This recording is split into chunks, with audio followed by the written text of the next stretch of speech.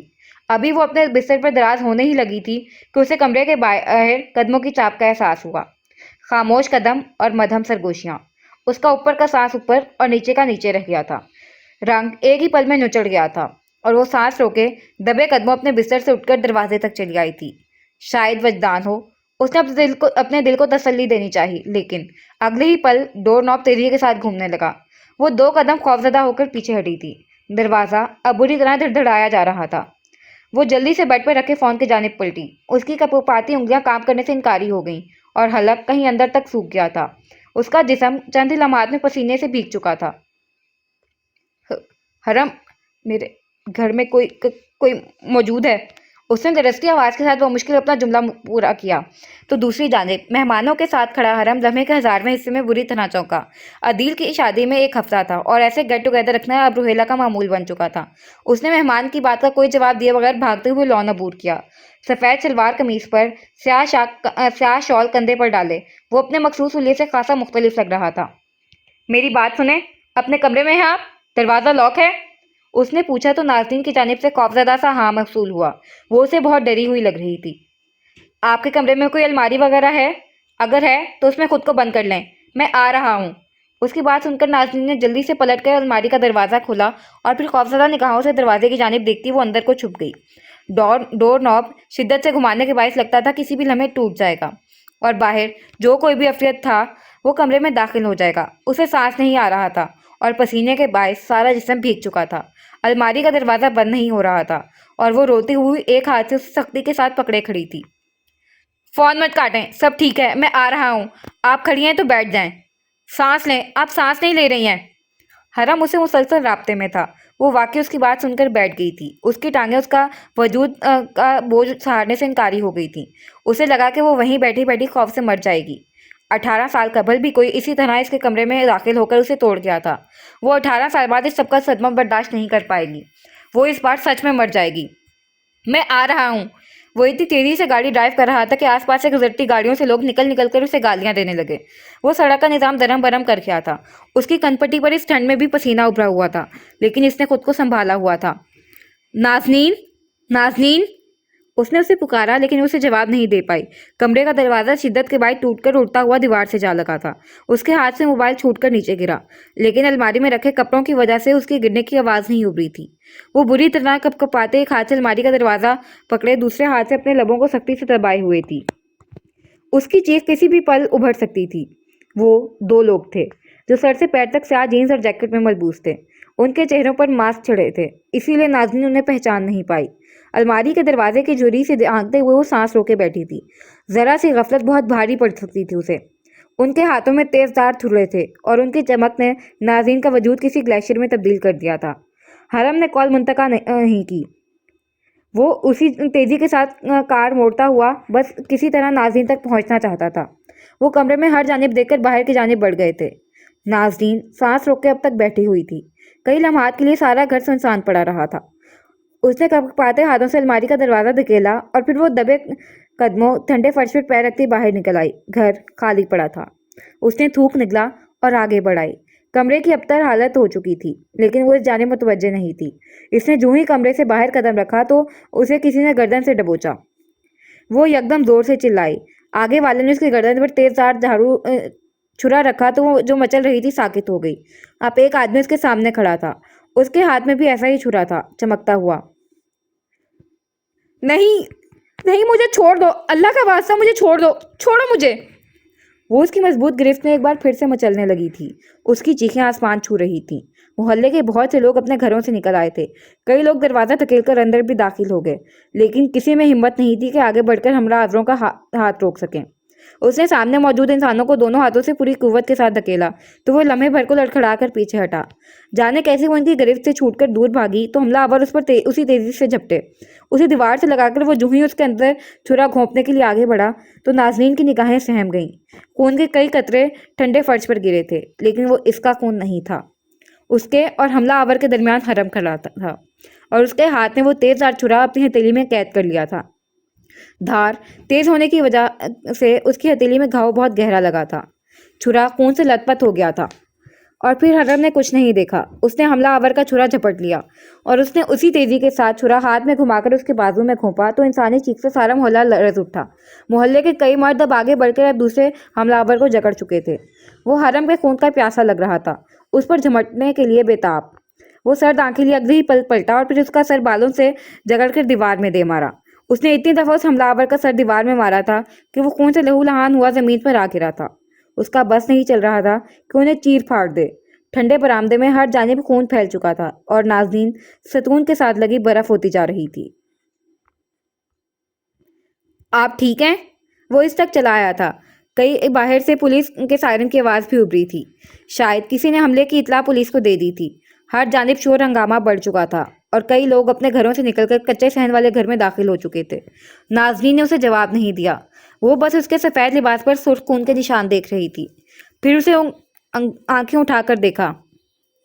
کچھ بول کیوں نہیں رہی ہیں آپ؟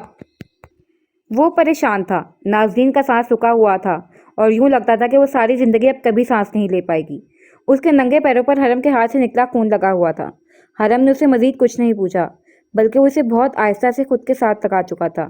نازنین خالی وجود لیے اس کے ساتھ لگی رہی۔ پھر وہ ایک جھٹکے سے اس سے الگ ہوئی تو حرم محتاط نگاہوں سے اسے دیکھنے لگا۔ تمہارا ہاتھ؟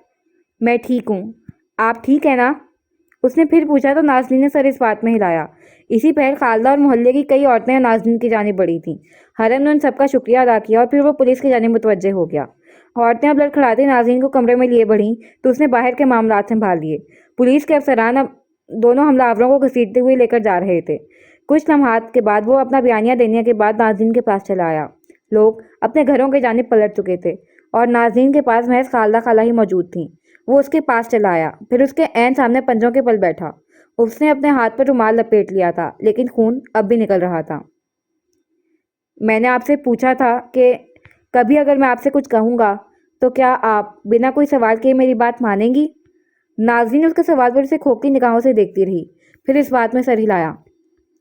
میرے گھر چلیں، آپ کا اور آپ کے گھرانے کا یہاں رہنا خطرے سے خالی نہیں۔ مانیں گی نا آپ میری بات؟ وہ بہت امید سے اس کی جانب دیکھ رہا تھا۔ وہ کچھ نہ بولی۔ حرم نے رخ خالدہ کی جانب پھیرا جو نازنین کے برابر میں بیٹھی تھی۔ خالہ پلیز نازنین کا سامان پیک کر دیں، ضرورت کا بس، میں انہیں اپنے ساتھ لے کر جا رہا ہوں۔ خالدہ خالہ نے ایک نظر نازنین کو دیکھا اور پھر سر اس بات میں ہلاتی اٹھ کھڑی ہوئی۔ وہ اب تک اس کے سامنے پنجوں کے بل بیٹھا ہوا تھا۔ اس کا ٹوٹا بکھرا سا وجود اس کے لیے تکلیف کا باعث بنا۔ کچھ بول کیوں نہیں رہی ہیں آپ؟ کہیں لگی ہے آپ کو؟ زخمی ہیں آپ؟ وہ بے چین ہو رہا تھا اور نازنین جب تک اسے تک رہی تھی۔ پھر وہ روئی اور بہت بلند آواز سے روئی۔ وہ اٹھ کر اس کے برابر میں آ بیٹھا، پھر اس کا سر اپنے کندھے سے لگایا تو اس کی آستین تھامے روتی رہی۔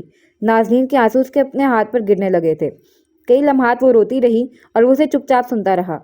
جب اس کے آنسو تھم گئے تو اس نے اپنا سر حرم کے کندھے سے ہٹا لیا۔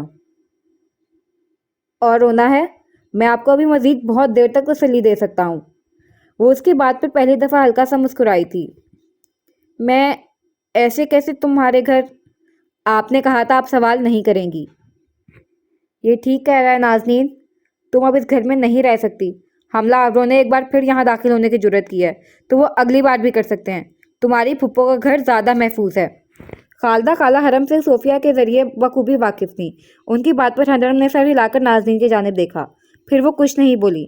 اس کے اندر اب کسی بھی چیز سے لڑنے کی ہمت نہیں رہی تھی۔ وہ اپنے آپ کو حرم کے رحم و کرم پر چھوڑ چکی تھی۔ اس کا سامان اٹھائے وہ باہر کی جانب بڑھا تو وہ خالدہ خالہ کے گلے لگ کر ان سے ملی۔ خالہ اسے تھپک رہی تھیں۔ پھر وہ گھر پر ایک آخری نگاہ ڈال کر باہر کی جانب بڑھ گئی۔ وجدان؟ گاڑی میں بیٹھتی اسے پہلا خیال وجدان کا آیا تھا۔ وہ بھی وہیں رہے گا۔ حرم نے موڑ کاٹتے ہوئے سہولت سے کہا تو اس نے بے چین سا پہلو بدلا۔ یہ ٹھیک نہیں ہے۔ کیا ٹھیک ہے پھر؟ اس غیر محفوظ گھر میں رہنا؟ اور اس سوال پر وہ بالکل چپ رہ گئی تھی۔ باقی کا سفر بہت خاموش رہا تھا۔ حرم نے بلندوں والا بنگلے کے سامنے گاڑی روکی تو وہ چونکی۔ اسے لگا وہ کبھی اس گاڑی سے اتر کر اندر موجود لوگوں کا سامنا نہیں کر پائے گی۔ مجھے نہیں لگتا میں یہ کر پاؤں گی، وہ چہرہ جھکائے شکستہ سا کہہ رہی تھی۔ حرم نے اسے نرمی سے دیکھا۔ میں کس لیے ہوں پھر؟ آپ میرے پیچھے رہیے گا۔